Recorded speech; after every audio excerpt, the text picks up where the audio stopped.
You're listening to KEXP. You can find us at 90.3 FM in Seattle, 92.7 FM in the Bay Area, streaming worldwide at kexp.org and also on the KEXP mobile apps.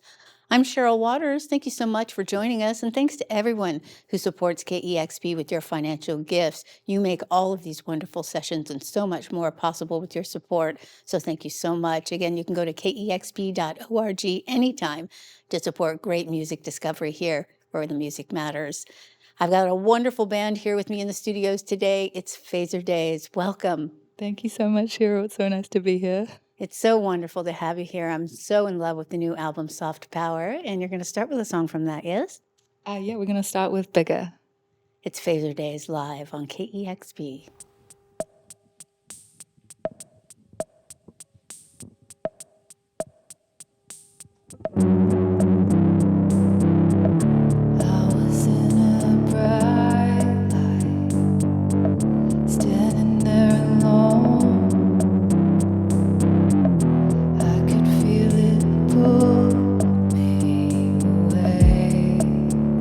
From you, it's strange.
You're listening to Fazerdaze live on KEXP.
That is Fazerdaze live on KEXP. Soft Power is the wonderful new album, and we're so delighted to have you here. Thank you so much for coming in today. That was incredible.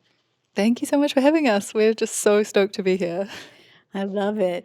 Well, this new album, Soft Power, is magnificent, and it feels so deeply introspective, yet sonically expansive. And I'd love to hear about your creative journey, how you balance the personal nature of the themes with these ambitious, big sounds.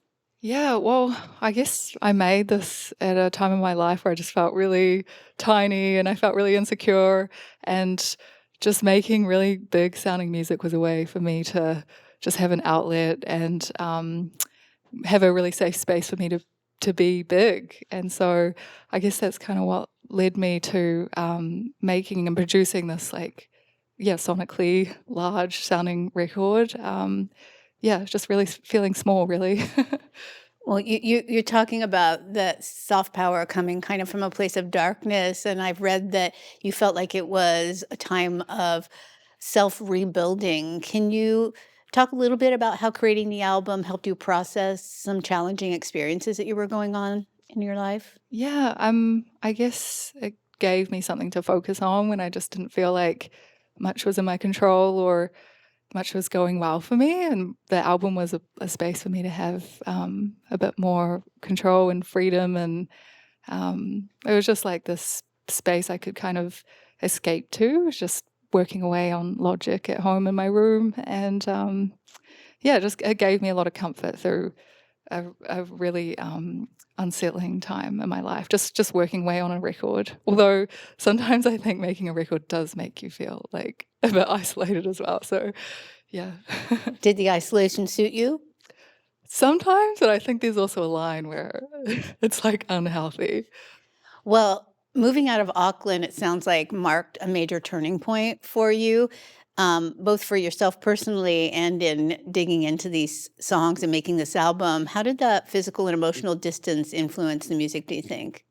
Well, I actually made a lot of this record when I was still in Auckland, and so, but I couldn't finish it in Auckland, and I feel like moving to Christchurch and having a change of scene and just a new phase of my life just helped me unlock a lot of things that I needed to tap into to finish it, because I was just so stuck in Auckland, like with the music and also in my life as well. So I feel like moving cities just kind of unleashed a lot of stuff and energy that had just been like really stagnant.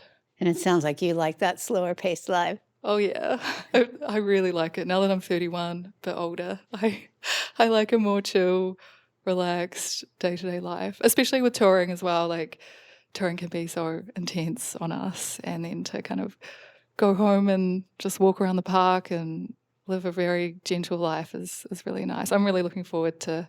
I love tour, but it's always so nice to go home to Christchurch. Well, can you talk a little bit about the title of the album, Soft Power, and what it means to you and how you embodied the idea in your life and in your work? Yeah. Well, I feel like, I came across the phrase soft power and it just really stuck with me. And I think it's a sort of a search for balance. As I sort of went through my 20s and I felt like I kind of got walked over and I was like maybe too nice at times. And I think just soft power, there's like this beautiful balance, I think, to those two words together. And I feel like it's something I'm searching for within myself and the way I hold myself in the world. But there's so many interpretations of it. Like some fans have said really different things. So I feel like it's a phrase that's still evolving for me. Well, I've read that Hilma af Klint's spiritual pioneering art was deeply affecting to you. And when I saw that show in New York, it was very impactful for me as well. Can you tell me a little bit about how her story encouraged your artistic journey? Yeah, well, yeah, it had such a profound effect on me too. I saw it with my dad. I saw the exhibition with my dad and didn't really know a lot about her before I went, but the fact that she had locked all her artwork away for 50 years until after her death was just really fascinating to me, that she had the confidence in her work that maybe wasn't understood at the time, but she believed in what she was doing and she believed in the art enough to to put it in a time vault and for the future. And I just thought that was so cool. And like maybe when I was feeling a bit like invisible or something, that just gave me a lot of comfort in art and creativity and like how powerful these things can be. So yeah, that she's just was a bit of a beacon of light when I was in the darkness of making soft power. Well, it sounds like there were a lot of influences, not just musical, but literary and other influences. I read that Joseph Campbell's The Hero's Journey resonated with you during your creative process. And I'm curious if you see soft power as your own hero's journey. And if so, where do you see yourself now in that cycle? Yeah, well, I think I see myself at the end now that I've finished the record. I'm like back in the world after, quite a few years away. So yeah, I like to think I'm at the end of that cycle. I've been through that dark period of transformation, and I'm kind of like back with this gift or music to give back to the world with the lessons that I learned through it. So yeah. Well, now that this album is out and people are loving it, what are you most proud of on this record, and what are you hoping that listeners will take away from it? Wow. I think I'm most proud of the perseverance of just sticking at it. And there were so many times I wanted to give up, but it also never was an option. There was something in me that kept going, and I'm really proud of my past self for persevering. So, and I guess what I want people to get from it is like, if you're going through a dark time, hang in there. Like, if I can get through it and come out the end with this, then hopefully you can too. Or no, you can too. No, hopefully you will. Well, we've only scratched the surface. There's so much to dig into this beautiful new record, and I hope that people will spend a lot of time with it. And I'm so happy that you brought it here today to KEXP. Thank you, Cheryl. It's been so nice to chat. Thank you. Thank you, Dave. Thank you, Amelia. It's incredible. Thank you so much to our wonderful listeners for joining us today. And subscribe to our YouTube channel. You'll get notification every time we launch a new video. And again, a big thank you to Fazerdaze, a beautiful new album called Soft Power. Thank you. Thanks for having us. Thank you so much. You've got it tuned to KEXP, where the music matters. Discover new music at listener-powered KEXP.org.